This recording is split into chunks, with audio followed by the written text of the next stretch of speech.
मेरा नाम नेहा है। मेरी उम्र 18 साल है और यह कहानी सिर्फ 2 महीने पुरानी है।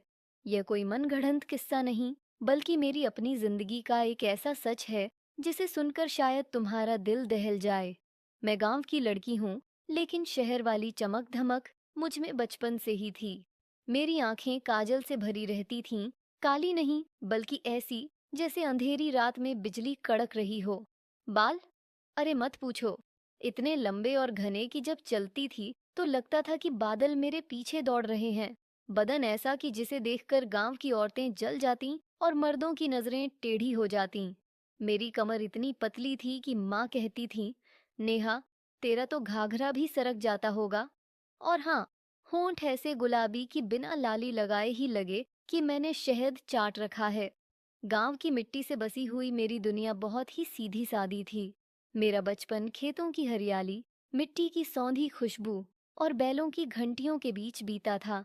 सुबह होते ही घर के आंगन में गोबर से लिपी हुई जमीन पर माँ दिया बत्ती करती और मैं पास ही बैठकर चाय सुड़कते हुए सोचती कि कब मैं भी शहर जाकर ऊंची पढ़ाई करूंगी।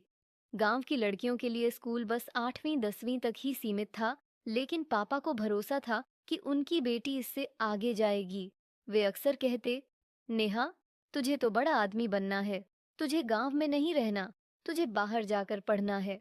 सब कुछ ठीक ही चल रहा था कि एक दिन चाचा का फोन आया।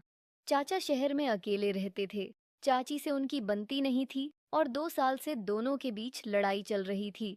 इस बार तो चाची ने गुस्से में घर भी छोड़ दिया था और अब चाचा अकेले अपनी जिंदगी काट रहे थे। जब चाचा का फोन आया तो पापा ने बड़े आदर से फोन उठाया। कैसे हो भैया, सब ठीक? चाचा बोले, ठीक हूँ, बस अकेलापन काट रहा है। सुना, नेहा 12वीं पास कर चुकी है, अब आगे क्या सोचा है? पापा ने कहा, अभी तो गांव में ही देख रहे हैं, लेकिन यहाँ बढ़िया पढ़ाई कहाँ होती है। सोच रहा हूँ शहर भेज दूँ। चाचा बोले, यही तो मैं कह रहा हूँ भैया, शहर में पढ़ाई के अच्छे इंतजाम हैं। नेहा को मेरे पास भेज दो, मैं अच्छे कॉलेज में एडमिशन करवा दूंगा। गांव में रहकर क्या ही कर लेगी। पापा को बात जमी। आखिर चाचा ही तो थे। पापा को लगा कि उनके भरोसे मैं शहर में सेटल हो जाऊंगी। माँ को थोड़ा डर था, लेकिन पापा ने समझाया कि चाचा अपने ही हैं, इसमें डरने वाली कोई बात नहीं। मुझे भी बहुत खुशी हुई। शहर जाने की खुशी और बड़े कॉलेज में पढ़ने का सपना मेरी आंखों में चमक बनकर उतर आया। गांव की मिट्टी से निकलकर शहर की रौनक में अपना नाम कमाने का जोश मेरे दिल में हिलोरे मार रहा था। शहर की चकाचौंध में कदम रखते ही मेरे दिल में अजीब सी खुशी दौड़ पड़ी, जैसे कोई सपना पूरा होने जा रहा हो। बड़ी बड़ी बिल्डिंगें, तेज दौड़ती गाड़ियां, हर तरफ चमक दमक। गांव की मिट्टी से दूर ये दुनिया किसी और ही लोक की लग रही थी। चाचा मुझे लेकर ऑटो में बैठे और बोले, देख रही हो नेहा, यही है असली दुनिया, जहाँ लोग आगे बढ़ते हैं, नाम कमाते हैं। तुम्हें भी यहीं अपना नाम बनाना है। उनकी बातों में एक अलग सा जोश था। मैं भी मन ही मन मुस्कुरा रही थी। सोचा, चलो अच्छा है, चाचा का इतना ख्याल रखने वाला स्वभाव मेरे लिए फायदेमंद रहेगा। कुछ देर बाद हम उनके घर पहुंचे। छोटा सा लेकिन साफ सुथरा घर, एक कमरा, एक किचन और एक बालकनी। मैंने सोचा, चलो रहने लायक तो है। चाचा ने कहा, नेहा थक गई होगी, बैठो पानी पियो, मैं खाना मंगवाता हूँ। मैं बैग रखते हुए बोली, नहीं चाचा, मैं खुद बना लूंगी। इस पर वो हंसते हुए बोले, अरे पगली, अब तू शहर आ गई है, यहाँ खुद सब नहीं करते, थोड़ा आराम कर ले, मैं अभी आता हूँ। इतना कहकर वो बाहर निकल गए। मैं कमरे में इधर उधर देखने लगी। किताबें, लैपटॉप, एक बड़ी सी अलमारी, कुछ पुरानी तस्वीरें, चाची की एक फोटो भी रखी थी। शायद वो छोड़कर चली गई थीं, तभी तो चाचा अकेले रह रहे थे। थोड़ी देर बाद वो वापस आए। हाथ में एक पैकेट था। ले, तेरे लिए तेरा फेवरेट पनीर रोल लाया हूँ। मैंने हंसते हुए कहा, अरे चाचा, आपको कैसे पता? वो मुस्कुराकर बोले, अरे भाई, बचपन से तुझे जानता हूँ, तुझे क्या पसंद है क्या नहीं, सब पता है। उनका इतना ख्याल रखना अच्छा लग रहा था। ऐसा लग रहा था कि शहर में भी मुझे कोई अपना मिल गया है। रात को मैंने माँ को फोन किया। माँ, मैं ठीक हूँ, चाचा बहुत अच्छे हैं, पूरा ख्याल रख रहे हैं। माँ ने चैन की सांस ली। बेटा, पढ़ाई पर ध्यान देना, चाचा की बात मानना। मैंने हाँ कहा और फोन रख दिया। अगले दिन सुबह चाचा बोले, चलो कॉलेज चलकर एडमिशन करा देते हैं। मैं तैयार हुई। नई जिंदगी की शुरुआत हो रही थी। मैं बहुत उत्साहित थी। चाचा मुझे लेकर कॉलेज पहुंचे। बड़ी बड़ी बिल्डिंगें, हर तरफ स्टूडेंट्स की भीड़, एक अलग ही माहौल था। चाचा ने मेरा एडमिशन करवाया। मैं बहुत खुश थी। चाचा ने मेरे लिए किताबें भी खरीद दीं। पढ़ाई में कोई कमी नहीं आनी चाहिए, उन्होंने कहा। मैं मन ही मन बहुत खुश थी। लगा कि चाचा सच में मुझे आगे बढ़ाने के लिए मेहनत कर रहे हैं। अगले कुछ दिन आराम से गुजरे। मैं कॉलेज जाती, चाचा ऑफिस जाते। शाम को हम साथ बैठकर खाना खाते। चाचा हमेशा पूछते, कैसा रहा दिन, कोई परेशानी तो नहीं। उनका इतना ख्याल रखना मुझे अच्छा लगता। कभी कभी वो मेरी पसंदीदा आइसक्रीम भी ले आते। एक दिन शाम को चाचा ने कहा, नेहा, चलो आज बाहर खाना खाने चलते हैं। मैं खुश हो गई। अरे वाह, मज़ा आ जाएगा। हम एक अच्छे रेस्टोरेंट गए। वहाँ का माहौल बहुत अलग था। धीमी रोशनी, बढ़िया खाना। चाचा ने कहा, अब तू भी बड़ी हो गई है, दुनिया को समझना सीख। मैंने सिर हिलाया। हाँ चाचा, अब मैं समझ रही हूँ। उन्होंने मेरे लिए पिज्जा मंगवाया। तुझे पसंद है ना? मैं हंस पड़ी। हाँ चाचा, बहुत पसंद है। वो भी हंस दिए, लेकिन इस बार उनकी हंसी में कुछ अजीब था। मैंने ज्यादा ध्यान नहीं दिया। तभी उन्होंने मेरी बाहों में अपनी बाह डालकर रेस्टोरेंट में एंट्री ली। मैं थोड़ा असहज हुई, लेकिन सोचा कि शायद ये मेरा ही वहम है। हम टेबल पर बैठे। मैं आसपास के माहौल को देखने लगी। तभी मुझे कुछ महसूस हुआ। चाचा का पैर मेरे पैर को हल्के से छूने लगा। मैंने अनदेखा किया, लेकिन उनका स्पर्श धीरे धीरे बढ़ने लगा। अब वो मेरे पैर को सहला रहे थे। मैं चौंक गई। तुरंत अपना पैर पीछे खींच लिया और असहज होकर बोली, चाचा, आप क्या कर रहे हो? चाचा ने मुस्कुराकर कहा, कुछ नहीं नेहा, बस खुजली हो रही थी। मैंने उनकी बात पर भरोसा करने की कोशिश की, लेकिन मन में अजीब बेचैनी थी। खाना खाते समय भी मैं असहज थी। चाचा हमेशा मेरी पसंद का ध्यान रखते थे, लेकिन आज उनका व्यवहार अजीब था। उन्होंने मेरी ओर देखा और कहा, नेहा, शहर में लोग ओपन माइंडेड होते हैं। तू भी अब गांव की शर्म छोड़ और खुलकर रहना सीख। मैं उनकी बातों का सही मतलब नहीं समझ पाई, लेकिन मुझे कुछ अजीब लगा। खाना खत्म हुआ। हम बाहर निकले। उन्होंने मेरी कमर पर हाथ रखा और धीरे धीरे गाड़ी की ओर बढ़े। मैं थोड़ा सहमी, लेकिन कुछ कह नहीं पाई। रास्ते में उन्होंने मुझे कई बातें समझाने की कोशिश की। मैं बस सिर हिलाती रही। घूमते घूमते रात के 11 बज गए। हम घर लौटे। मैं तुरंत अपने कमरे में चली गई और दरवाज़ा बंद कर लिया। मेरा मन बेचैन था, लेकिन मैं खुद को समझा रही थी कि शायद मैं ही ज्यादा सोच रही हूँ। मुझे क्या पता था कि ये बस शुरुआत थी। रातें अब पहले जैसी नहीं रही थीं। हर दिन कुछ अजीब घट रहा था। चाचा के हाव भाव में बदलाव साफ नजर आ रहा था। दिन भर हंसने बोलने वाले चाचा अब कभी कभी गहरी सोच में डूबे रहते। कभी कभी बिना बात के मुंह पर ज्यादा ही प्यार लुटाने लगते। जब भी मैं पढ़ाई में डूब जाती, वो आकर बालों में उंगलियां फेरने लगते। पहले तो मुझे यह आम लगा, लेकिन अब यह हर रोज की आदत बन गई थी। कभी मेरा कंधा थपथपाना, कभी मेरी पीठ सहलाना। मैं चुपचाप सब सह रही थी, यह सोचकर कि शायद मैं ही कुछ ज्यादा सोच रही हूँ। लेकिन जिस दिन मैंने उस गोरी चिट्टी लड़की को फिर से देखा, मेरी बेचैनी बढ़ गई। वो लड़की हर शाम चाचा के कमरे में होती, लंबी, गोरी और संवरी हुई। जब पहली बार मैंने उसे देखा था, तो सोचा कि कोई रिश्तेदार होगी। लेकिन जैसे जैसे दिन बीतते गए, वो लड़की हर रोज आने लगी। मैं अपनी किताबों में डूबी रहती, लेकिन कान उसी कमरे की तरफ लगे रहते। कभी हंसी ठिठोली की आवाजें आती, कभी फुसफुसाहटें और कभी सन्नाटा। लेकिन सबसे ज्यादा अजीब तब लगा, जब एक रात मैं पानी लेने उठी और चाचा के कमरे के दरवाजे के पास से गुजरी। हल्की हल्की रोशनी में मैंने देखा कि वो लड़की चाचा के कंधे पर झुकी हुई थी।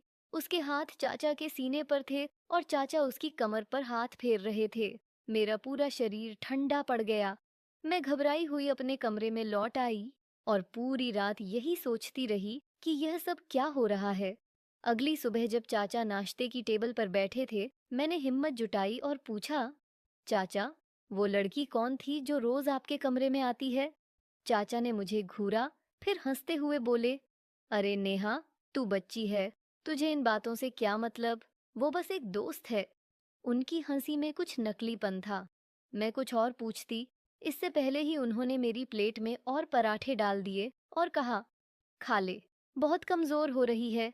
लेकिन मेरे अंदर एक तूफान उठ चुका था, जो शांत होने का नाम नहीं ले रहा था।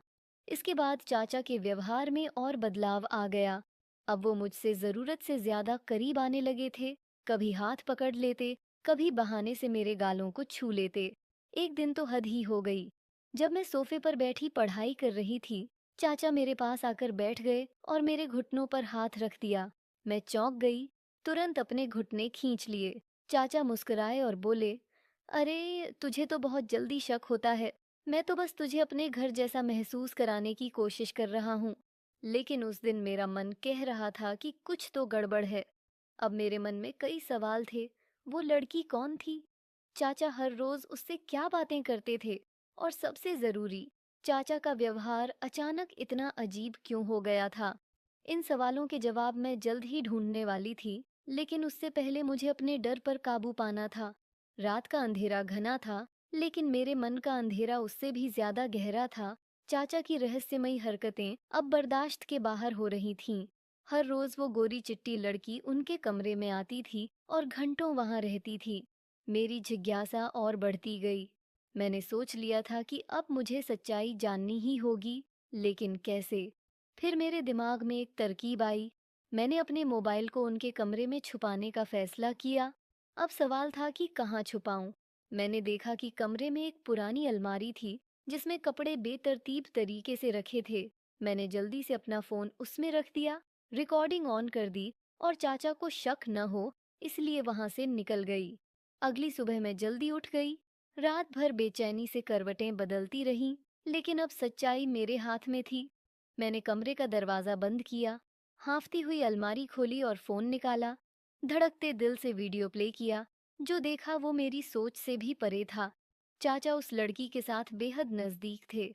उनके बीच के रिश्ते की गहराई मेरे समझ से परे थी। मैं दंग रह गई। चाचा की वो इज्जतदार छवि पल भर में चकनाचूर हो गई।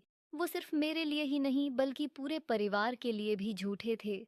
उन्होंने अपने ही परिवार से अपनी असली जिंदगी छुपा रखी थी। वो लड़की कोई और नहीं बल्कि उनकी प्रेमिका थी, जिसे वो सालों से छुपा कर रखे हुए थे। लेकिन ये बात यहीं खत्म नहीं होती। मैंने अपने मोबाइल के कैमरे में जो रिकॉर्ड किया था, वो सुनकर मेरे पैरों तले जमीन खिसक गई। चाचा और उनकी प्रेमिका सिर्फ छुप छुप कर मिलने वाले आशिक नहीं थे, बल्कि उन्होंने मिलकर एक गंदी साजिश रची थी, चाची को रास्ते से हटाने की, ताकि चाचा पूरी संपत्ति अकेले हड़प सकें। और इसमें उनकी प्रेमिका भी बराबर की हिस्सेदार थी। मैं स्तब्ध थी।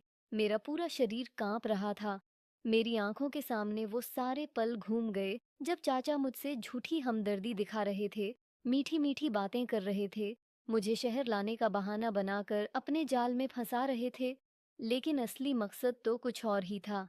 उन्होंने अपनी ही पत्नी को रास्ते से हटाने का प्लान बना लिया था, और अब मैं भी इस जाल में फंस चुकी थी। पर मुझे अब चुप नहीं रहना था। मैंने वीडियो को ध्यान से देखा। उसमें चाचा और उनकी प्रेमिका की बातचीत साफ रिकॉर्ड हो चुकी थी। चाचा कह रहे थे, बस कुछ ही दिन और, फिर सब हमारा होगा। वो रुकावट तो कब की दूर हो चुकी, अब इस लड़की को भी धीरे धीरे समझा लेंगे। प्रेमिका हंसते हुए बोली, समझा लेंगे या डराकर रास्ते से हटा देंगे? चाचा मुस्कुराए, जैसा वक्त आएगा वैसा करेंगे। पहले इसे अपने काबू में कर लेते हैं, फिर सब अपने हिसाब से होगा। मेरी रूह कांप गई। मैं उनके लिए सिर्फ एक मोहरा थी, जिसे वो अपने फायदे के लिए इस्तेमाल करना चाहते थे। मैं पूरी रात सो नहीं पाई, सोचती रही कि अब मुझे क्या करना चाहिए।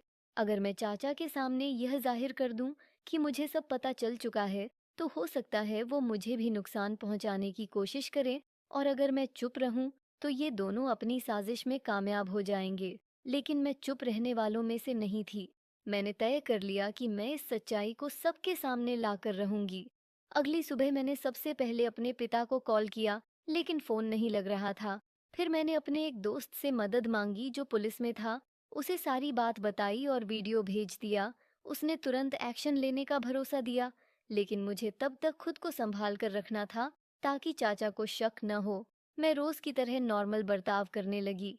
चाचा को लगा कि सब कुछ उनकी योजना के मुताबिक ही चल रहा है, लेकिन उन्हें क्या पता कि अब उनकी असलियत सामने आने वाली थी। शाम होते ही पुलिस चाचा के घर पर आ धमकी। उनके चेहरे का रंग उड़ गया। ये क्या हो रहा है? चाचा गुस्से में चिल्लाए, लेकिन पुलिस इंस्पेक्टर ने फोन निकालकर उनके सामने वीडियो चला दिया। चाचा की बोलती बंद हो गई। वो बुरी तरह फंस चुके थे। प्रेमिका भी घबराई हुई थी। पुलिस ने दोनों को गिरफ्तार कर लिया। मैं दूर खड़ी देख रही थी।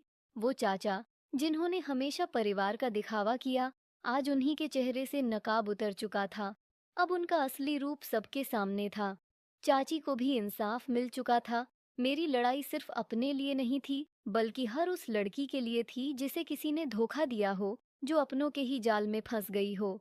लेकिन अब मैं डरी हुई लड़की नहीं थी। मैंने खुद को कमजोर नहीं बनने दिया। अब मैं अपनी पढ़ाई पूरी करके कुछ बड़ा करना चाहती थी, ताकि और किसी लड़की को मेरे जैसी तकलीफ न सहनी पड़े। अब चाचा सलाखों के पीछे थे और मैं आजाद थी, सच के साथ।